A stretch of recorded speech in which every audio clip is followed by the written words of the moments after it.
First line நேயர்களுக்கு வணக்கம். ஒரு சந்தோஷமான செய்தியோடு நம்ம ஆரம்பிக்கலாம். என்ன அப்படின்னு பார்த்தீங்க அப்படின்னா, மறைமுகமாக மோடியை அந்த பதவியிலிருந்து அகற்றுவதற்கான வேலைகள் தீவிரமாக நடைபெற்று வருகிறது. உடனே நீங்கள் இப்போ ஏற்கனவே சொன்னீங்க மோடி தான் அடுத்த பிரதமர், இல்லை பிரதமராக வரமாட்டார் அப்படின்னு சொன்னீங்க, நடக்கலை அப்படின்னு நீங்கள் கேட்கலாம். உங்களில் பலரும் இன்னும் இப்போ வரையும் கமெண்ட் போட்டே இருக்கீங்க சில பேர்லாம்.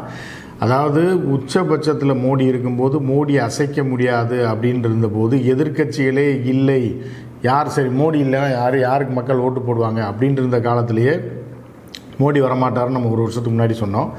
அதற்கப்புறம் தேர்தலுக்கு முன்பும் சொன்னோம். எதை வைத்து சொன்னோம் அப்படின்னா, இந்த சூழலை வைத்து சொன்னோம். நம்ம கடவுளோ ஏதோ கிடையாது, நடந்த சூழலும் நடக்க போகக்கூடிய சூழலும் அரசியலில் என்ன நடந்து கொண்டிருக்கிறது, யார் யாரெல்லாம் எதை செய்து கொண்டிருக்கிறார்கள், இதன் மூலமாக மோடிக்கு எவ்வளோ இடங்கள் கிடைக்கும் அப்படின்ற அடிப்படையில் நம்ம நிச்சயம் இருக்க மாட்டார் அப்படின்னு சொன்னோம். அதே மாதிரி தான் நடந்தது. அதாவது 20 இடத்தை சீட்டிங் பண்ணியோ இல்லை கூட்டணி ஆட்சி அமைத்தாலோ அதற்கு நாம் எப்படி இது பண்ண முடியும் அப்படின்னு எனக்கு தெரியல. ஸோ இது என்ன அப்படின்னு பார்த்தீங்கன்னா, மோடி தனி மெஜாரிட்டியில் வரலன்றது ஒன்று.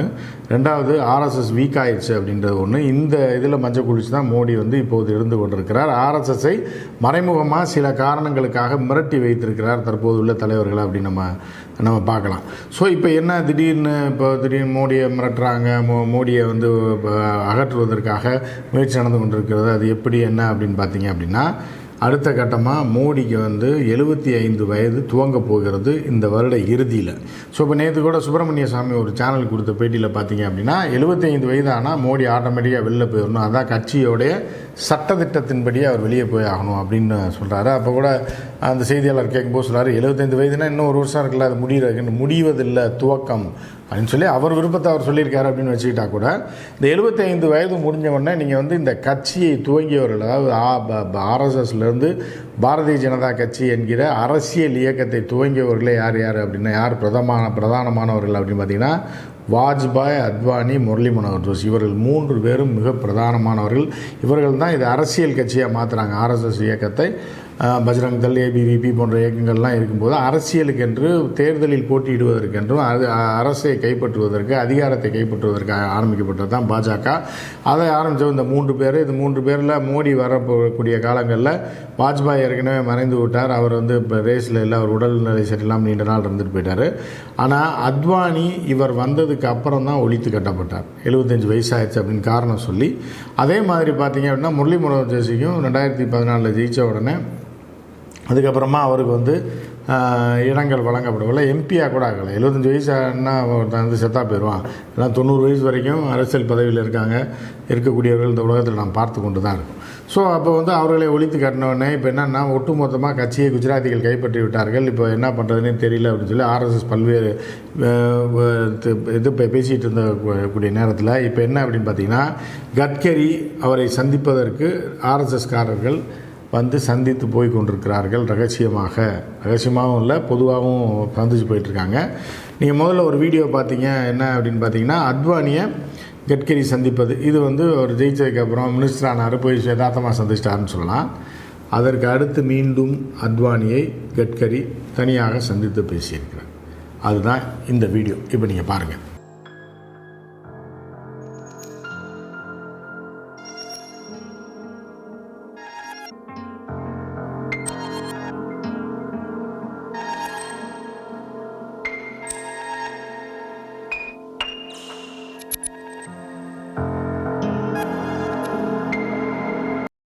இதே மாதிரி என்ன பண்ணுறாரு அப்படின்னா, முரளி மனோகர் ஜோஷியையும் யாருன்னா கட்கரி போய் சந்திச்சிருக்காரு. நேரடியாக போய் சந்தித்து பார்த்துருக்காரு. அந்த வீடியோவும் நீங்கள் பாருங்கள்.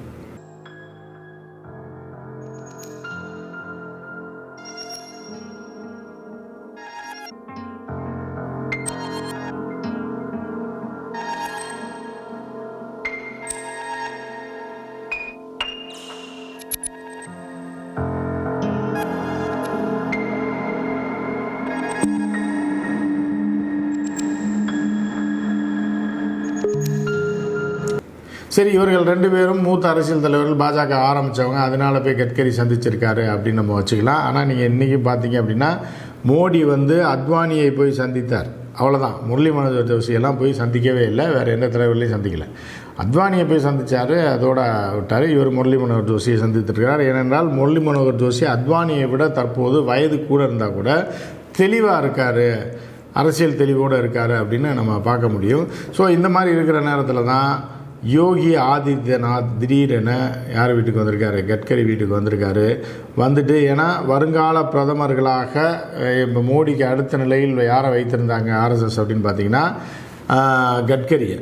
அதற்கப்புறம் பரவலாக இந்தியா முழுவதும் பேசப்பட்ட அடுத்த பேர் என்ன அப்படின்னு பார்த்தீங்கன்னா உத்தரப்பிரதேச முதலமைச்சர் யோகி ஆதித்யநாத்.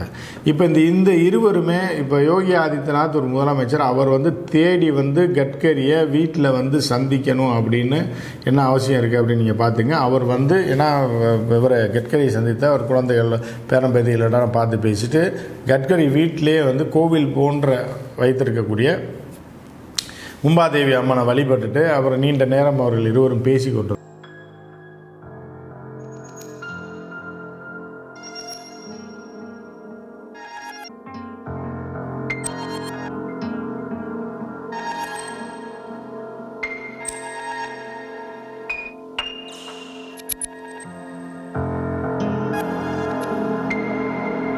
இதுதான் அடுத்து 75 வயது ஆன உடனே கட்டாயம் அந்த கட்சியோடைய கட்டுப்பாடு, கட்சியோடைய சட்டத்திட்டங்கள் என்ற அடிப்படையில் மோடியை இந்த வருட இறுதியிலேயே இல்லை அடுத்த வருடத்துக்குள் அந்த பதவியிலிருந்து அகற்றிவிட வேண்டும் என்பதற்கான வேலைகள் துவங்கி இருக்குது அப்படின்றது தான் இதற்கான காரணமாக பார்க்கப்படுகிறது. இன்னும் பல ஆர்எஸ்எஸ் தலைவர்கள் ரகசியமாக கட்கரியை சந்தித்து விட்டு சென்றிருக்கிறார்கள். அதேபோல் கட்கரியும் தொடர்ந்து பேசி கொண்டிருக்கிறார், மோடி தொடர்ந்து இருக்கக்கூடாது அப்படின்னு சொல்லிட்டு. ஏன்னா வயசாகிடுச்சு, 75 வயசாகிடுச்சு, அவருக்கு மட்டும் என்ன ஒரு ஸ்பெஷல் ப்ரியாரிட்டி அப்படின்ற மாதிரி 2 முறை பிரதமராக இருந்துட்டார். இப்போ 3ஆம் முறை அவரை மக்கள் ஒதுக்கி விட்டார்கள். இப்போ அவரே இருந்து 3ஆம் முறை மெஜாரிட்டியில் வந்திருந்தாங்க அப்படின்னா மோடியை மக்கள் விரும்புகிறாங்கன்னு அர்த்தம். ஆனால் மெஜாரிட்டி வரல, வெறும் 240 இடங்களை பெற்றுவிட்டு அவர் எப்படி இருக்கலாம் அப்படின்றது தான் இப்போ இவர்களோட இது. நம்ம ஏற்கனவே சொன்ன மாதிரி தான் அவர் பிரதமராக இருக்க மாட்டார்னு அந்த மாதிரி தான் நடந்திருக்கு. ஆனால் அரசியல் சித்து விளையாட்டை விளையாடி ஆட்களை திரட்டி இதை பண்ணி அதை பண்ணி கூட்டணி ஆட்சி அமைத்து ஆர்எஸ்எஸ்ஸோடைய ஒப்புதலே பெறாமல், எம்பிக்களுடைய ஒப்புதலே பெறாமல் வெற்றி பெற்ற எம்பிக்களை இவர் தான் தொடர்ந்து மோடி தான் பிரதமராக தொடர்வார் அப்படின்ற ஒப்புதலே பண்ணாமல் அதிகாரம் கையில் இருப்பதால், இராணுவம் கையில் இருப்பதால், எல்லாமே கையில் இருப்பதனால யாரும் போய் எதிர்த்து கேட்ட முடியுமா? யாரை போய் நீங்கள் பார்த்துருவீங்க? மோடி அழைத்தால் சந்திரபாபு நாயுடு வருவார், இவரும் வருவார், வேறு யார் போய் ஆர்எஸ்எஸில் அழைக்க முடியும்? அப்படின்ற ஒரு கட்டத்தில் எல்லாத்தையும் தானே செய்து கொண்டு எந்த பர்மிஷனும் இல்லாமல் தானே செய்து தானே பதவியேற்று தானே தலைவனாக விட்டார். அடுத்து மெஜாரிட்டி செக் பண்ண போகிறாங்க. இதில் ஒரு செக் இருக்குது.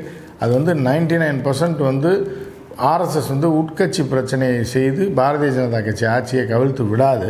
இருந்தாலும் அதுலேயும் ஒரு வாய்ப்பு இருக்குது. பாராளுமன்ற கூட்டத்தொடரில் அதாவது மெஜாரிட்டி நிரூபிக்க அந்த நம்பர்ஸ்க்கான ஓட்டெடுப்பு நடத்தும் போது மெஜாரிட்டியை காட்டணும் அப்படின்னு சொல்லும்போது ஜனாதிபதிக்கு அப்போது ஒரு செக் இருக்குது. அதற்காக இவர்கள் பேசி கொண்டிருக்கிறார்கள். ஆர்எஸ்எஸில் ஒவ்வொருத்தரும் தனித்தனியாக சந்தித்து கட்கரியை சந்திக்கிறார்களா, இல்லை கட்கரி பிறரை சந்தித்து பேசி கொண்டிருக்கிறார்களா, அல்லது 75 வயது ஆனவனே மோடியை அனுப்பி விட்டணும் அப்படின்றதுக்காக பேசிகிட்டு இருக்காங்களா அப்படின்றது தான் இப்போ டெல்லி அரசியல் வட்டாரத்தில் பெரும் பரபரப்பை கிளப்பி கொண்டிருக்கிறது. ஆர்எஸ்எஸை பொறுத்தளவுக்கு ஒட்டுமொத்தமாக மோடி மற்றும் அமித்ஷா இருவரையும் அந்த பதவியிலிருந்து எடுத்து விட வேண்டும் அப்படின்றது தான் அவர்களுடைய விஷயமா இருக்குது. ஏன்னா கட்சி கட்டுப்பாடையும் அமைப்பின் கட்டுப்பாட்டை மீறி இவர்கள் சென்று கொண்டிருக்கிறார்கள். இவர்கள் எல்லாத்தையும் தனதாக்கி கொண்டு ஆர்எஸ்எஸ்ஸை அழித்து விட்டு ஆர்எஸ்எஸ் சட்டத்திட்டத்துக்கு அடங்காமல் பாஜக ஆர்எஸ்எஸ் கட்டுப்பட்ட கட்சி இல்லை அப்படின்ற மாதிரி அது ஒரு தனி இயக்கம் மாதிரி கொண்டு போயிட்டுருக்காங்க. அப்படின்றது தான் இப்போது அவர்களுடைய என்ன பண்ணலாம் அப்படின்னு அவங்க யோசிச்சுட்டு இருக்காங்கன்ற மாதிரி இருக்குது. எனவே வாக்கெடுப்பின் போது இவர்கள் வேலையை காட்டுவதற்கான வாய்ப்பு மிக மிக குறைவு. இருந்தாலும் அதுவும் ஒரு வாய்ப்பு இன்னும் விட்டு போகவில்லை. ஆனால் 75 வயதை காரணம் காட்டி மோடியை அகற்றுவதற்கான வேலைகளும் துவங்கிவிட்டது. அதுக்காக தான் இந்த ஆதார வீடியோவை நான் போட்டேன். ஏன்னா சந்திக்கிறாங்க, அது ஒரு பில்டப்பாக அது இது பண்ணுறாங்க. அதே மாதிரி கட்கரியை விஷுவலைஸ் பண்ணி அவரை பூஸ்டப் பண்ணுற வேலைகளையும் தனியாக ஒரு டீம், ஒரு ஐடி டீம் புதுசாக இறக்கியிருக்கு. அந்த ஐடி டீம் அவர் பதவி ஏற்றதுலேருந்து அவர் எங்கெங்கெல்லாம் போகிறாருன்றதை எப்படி மோடிக்கு பில்டப் கொடுக்குறாங்களோ அதுக்கு இணையாக ஒரு பில்டப்பை டெய்லி ஒரு வீடியோனாலும் போட்டுடுறாங்க. அந்த மாதிரியான ஒரு பில்டப்பையும் துவங்கி இருக்கிறது ஆர்எஸ்எஸ்.